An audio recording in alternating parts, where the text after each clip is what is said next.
Hey everybody. Clearly I'm not in my office. I've been out of my office all week, which is why I've been super late on getting this video to y'all, and I do sincerely apologize for that. I know I said Monday and then I said yesterday, and I have just completely slacked on you guys. So I can give you an extra day on your final exam just because of that. So I can extend it until Saturday, if that makes anything more helpful or allows you to study a little bit longer through this video. So I'll extend it until Sunday to give you that extra time. Again, I just want to apologize that this week has just been mass chaos, no excuse. But I do want to obviously take the time to make this video while I'm at assessments. I'm on site right now, so please forgive me. So I'm just going to kind of go through this with you. Take the time to watch this because this is going to be your study guide for the final exam. So I really want you to take the time. I'm going to just reiterate a few things, more than a few things. So the importance of knowing the difference between macronutrients and micronutrients. And macronutrients are your major components. So your carbs, your fats, your proteins, and fiber and those things. And then your micronutrients are your vitamins and your minerals. So majority of your calories are going to be coming from macronutrients. We actually don't get any calories from micronutrients. You just get small or trace amounts from the micronutrients. So what is a macronutrient? Make sure you're aware of what those are: fats, proteins, carbs, those main components. And then your micronutrients are your minerals and vitamins. Make sure you know what a calorie is, calorie deficiency, things of that nature. Make sure you're also aware of the difference between complex and simple carbs, soluble fiber and insoluble fibers, complete protein and incomplete protein. So an example of a complex carb would be bread, and then a simple carb would be a banana. The simple carbs have the smaller chains of sugar molecules in them. Soluble fiber would be oats, and then insoluble fiber would be nuts. Excuse me. A complete protein would be something like eggs or beef, and then an incomplete protein would be something like nuts or beans. Make sure you also know how many ounces you need per day of something. So we covered that pretty extensively, and I also gave you indications of what each thing is. So make sure you're knowledgeable about what you need to consume per day, and hopefully your dietary profile helped with that a little bit of what you need to be consuming. So 6 ounces of grains, 2.5 cups of vegetables, 2 cups of fruit, 5.5 ounces of lean protein, 3 cups of dairy, and 6 teaspoons of oil, which should be good oil, and we get that way more than we should. Make sure you're aware of sobering up strategies whenever you're drinking or binge drinking. So being aware that coffee and cold showers don't do crap whenever you're drunk, and you're trying to get sober. Those things don't do anything for you. Caffeine just makes it worse, and cold showers typically just make you cold. So you may think that you're sobering up, but in reality your BAC or your blood alcohol content level is going to be the same as before you drink coffee or after you took a shower.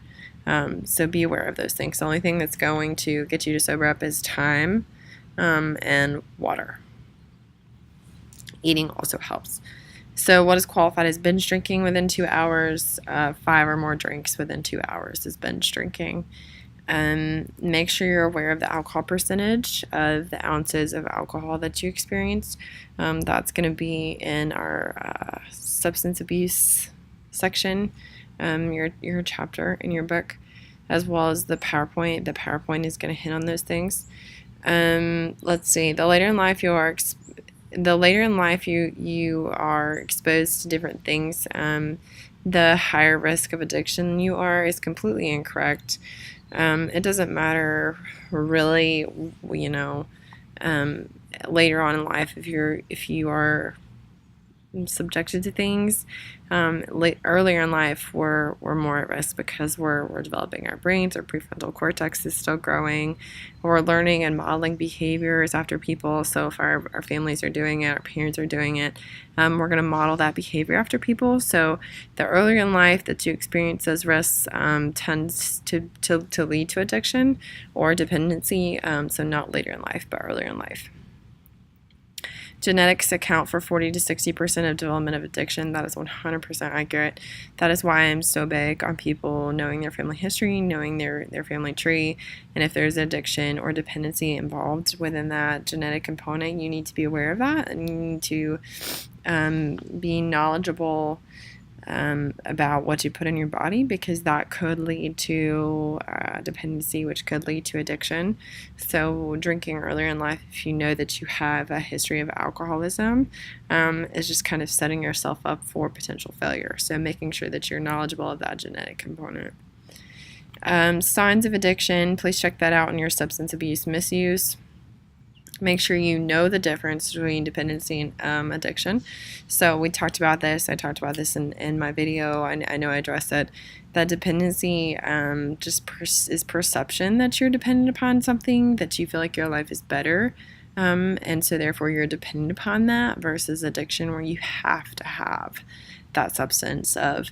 An example would be somebody's dependent upon marijuana, pot, weed, whatever you want to call it, because they feel happier. And so they're dependent upon that, or they're dependent upon marijuana, weed, pot to kind of calm their levels back down, like they have aggression problems. So they smoke weed, and then that brings them back down to a normal level, which is dependency, because they have a perception that it is helping their health when in fact it is creating an issue, because they are not addressing that issue. They're just taking a substance. Also make sure that you review the STIs, STD section, and be aware of the differences between HPV, herpes, chlamydia, syphilis, and PID. Also, if I did not say this in the STI section, crabs is the same thing as lice, except it's just in your pubic area. So crabs is the equivalency to lice, just in a different area. We did not cover this, but I'm going to in this video. What are the ABCs to having sex? That means being safe, abstinence, and communication. So again, abstinence is preferable. Being safe, and then communication, those sorts of things. If that's asked on your exam, if it's not, then it's just another thing for you to know about. Let's see.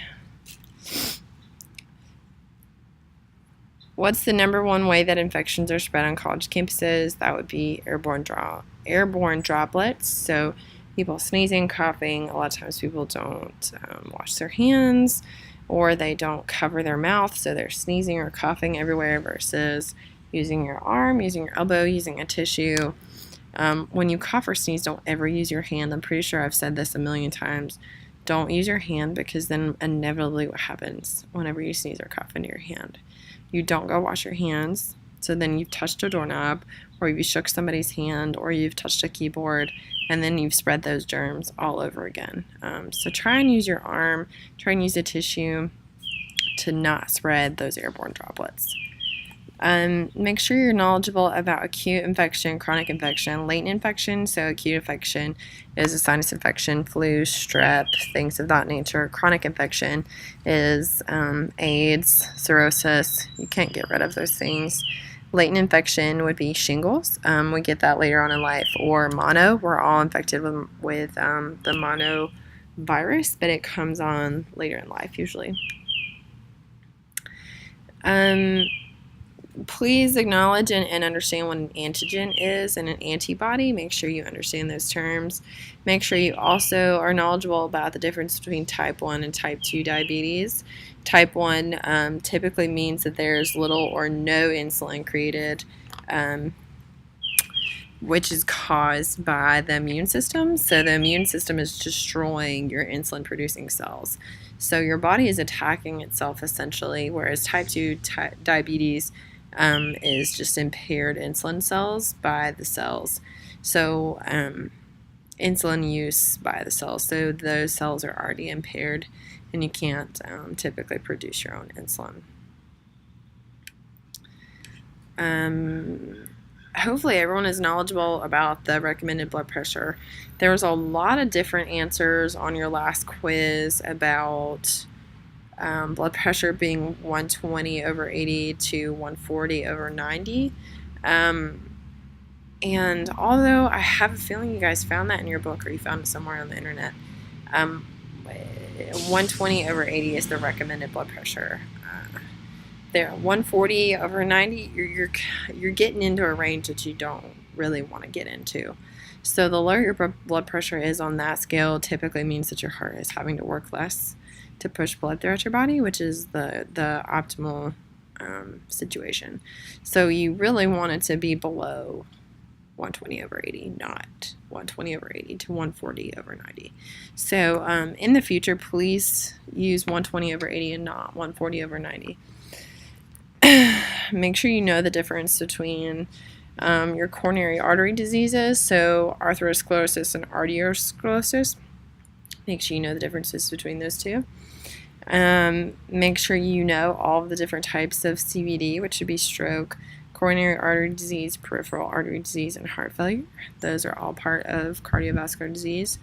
Not coronary artery disease, but cardiovascular disease is the disease that affects the heart, blood vessels, or both. So make sure you're knowledgeable about that, because a lot of people put coronary artery disease for the last quiz. So please make that correction here.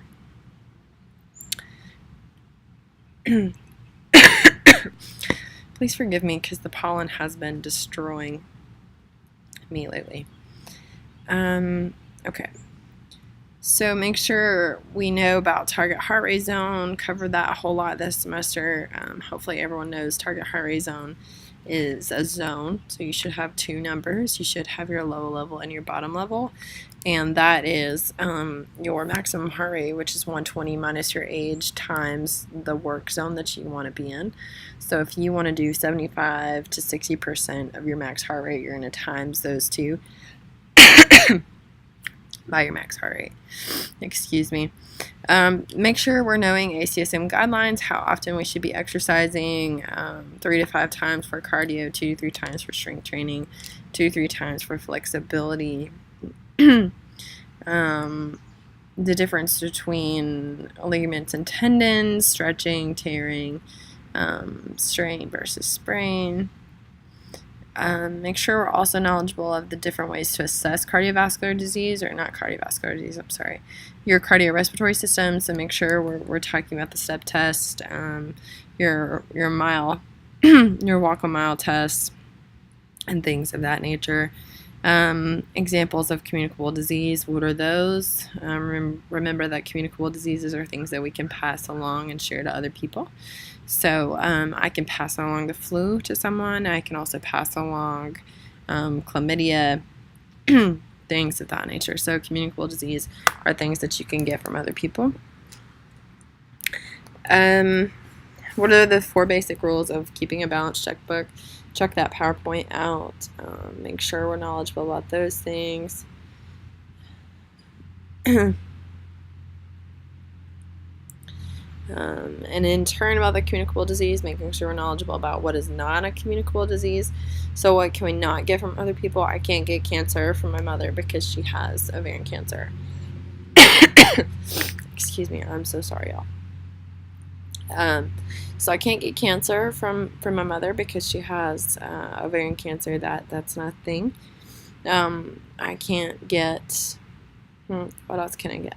I can't get cardiovascular disease from looking at someone. So things of that nature, those are things that you can't pass along to other people.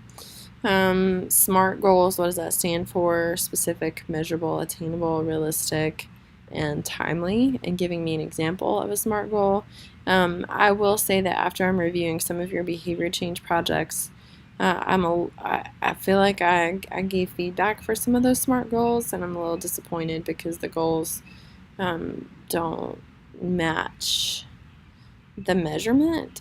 So again, just to reiterate that we talked about this at the beginning of the semester, and I know I've made comments and edits for some of you, is that whatever your goal is, if my goal is to lose weight, if my SMART goal is to lose 15 pounds in 6 months, sorry, that's realistic, that's measurable, that's timely. So if my goal is to lose weight, then my measurement would be pounds in weight loss, not inches off my waist or things of that nature. So if I said that I want to lose 3 inches off of my waist for my goal, then my measurement would be measure my waist. If I say that my SMART goal is to lose 15 pounds, then my measurement should be the scale and losing pounds. So just to reiterate how the measurement works, and that should reflect your goal. The transtheoretical model stage: pre-contemplation, contemplation, preparation, action, and maintenance, making sure we're knowledgeable about all of those things. Pre-contemplation, we're really not even thinking about it. It's really not even on our forefront. It's just kind of like a side thought. Contemplation, getting there, okay, I'm interested. Preparation, gonna do it. Preparing, action, doing it, doing the action. Maintenance, I've created a habit. I'm maintaining this action. This was really early on in the semester. So the 6 dimensions of the wellness paradigm and how they match up. So you have physical, emotional, social, mental, environmental, I'm drawing a blank, spiritual as the 6th one. Let's see. What is VO2 max? Making sure that we're choosing the correct answer there.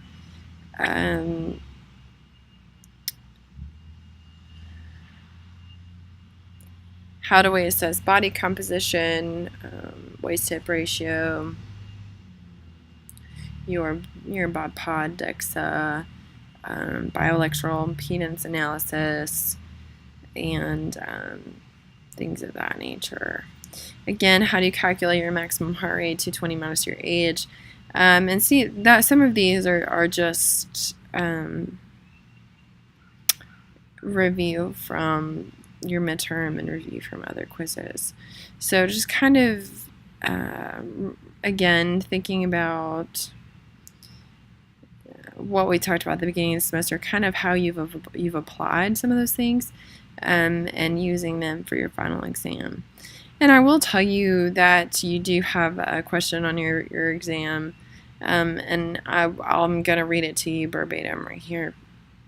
It says, what has been the most helpful piece or pieces of information from the course that you'll remember long after the course is over? So I really kind of want to get insight into your brains about what was the most impactful piece of this course or the information that we covered that is going to stick with you for a long time. One of those situations where you look back maybe a decade from now and you remember that one piece from this course. So that's kind of what I'm looking for. I'm not looking for, I don't mean this in a bad way, I'm not looking for you to pet my ego or to bullshit me. I'm really not looking for you to bullshit me. I'm looking for information that's going to help me guide this course as the semesters come. So I'm looking for those pieces of information that I can pull out and that stick out to you. And if there's consistent information that you guys give me, then I know that I need to maybe pad that section a little bit more, spend a little more time on it, and things of that nature. So this question is for me, and I apologize for that, but it's a freebie question for you guys. Is just for me to gain information about what you found most impactful and most helpful. So I appreciate your time, and if you have questions about your exam, it will open up tomorrow morning, and it will stay open until Saturday night. And because I'm leaving it open until Saturday night, your grades might take me a little bit longer. But overall, I hope that you've enjoyed this course. I always enjoy teaching this course. It's something I'm extremely passionate about, and it is something that I try to live by. And I'm already seeing in your behavior change projects that some of you are adopting some of these concepts, which I comment and tell you that makes my day and thrills me beyond all belief, and I genuinely mean that. So, and if you have any other feedback for me, if you have some things like, would have loved to spend more time on this, or can you add this X, Y, and Z, just shoot me an email. Be professional about it. Obviously, you can tell that I am down to earth, and that I'm just trying to generate more interest and be the best that I can be for you guys, and be the best course that I can be, because again, this is one of the most important classes that I feel like you take in your college career and your life. So again, I've enjoyed having all of you, and if you have feedback or questions, please let me know.